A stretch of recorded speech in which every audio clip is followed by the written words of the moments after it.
It's an interesting time. It's a tough time, especially in the US right now.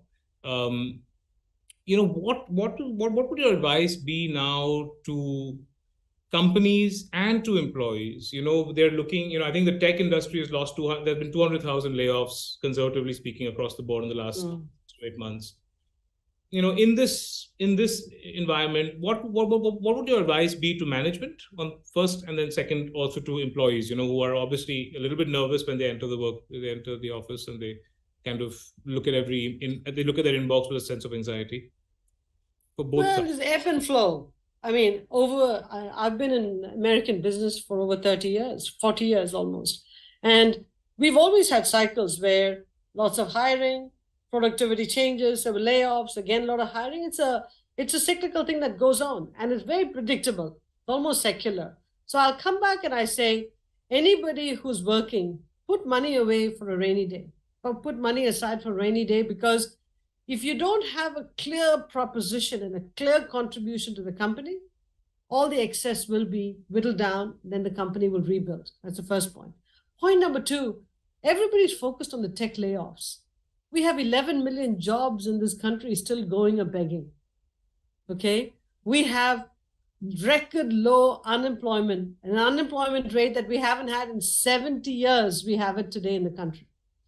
The country is doing well. I mean, every state, in my own state of Connecticut, there are 100,000 job openings of all kinds. And so I look at this and I go, yeah, sure, some tech companies have laid off and they needed to. They overbuilt and they overhired. And now they're going through, whittling down to what they need.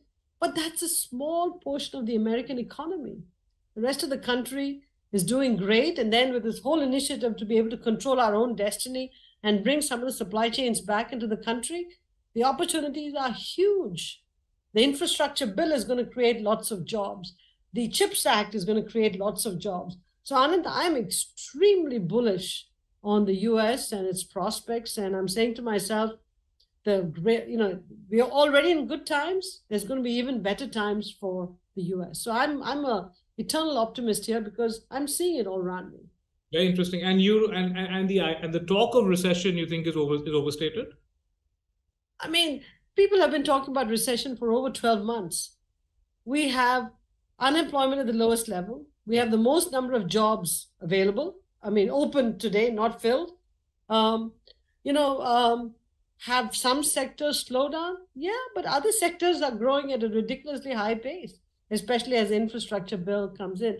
I think the real issue is we have to think about everybody leaning in to contribute to the economy as opposed to people just saying, I don't want to work anymore. I'm just going to take my social security check and go lie on a beach. Right. I think the country now calls for everybody who's able to come to work because the country needs manpower to fill all the jobs. Yeah. And so I think that people have been talking about recession for over 12 months. I don't see the slowdown as yet.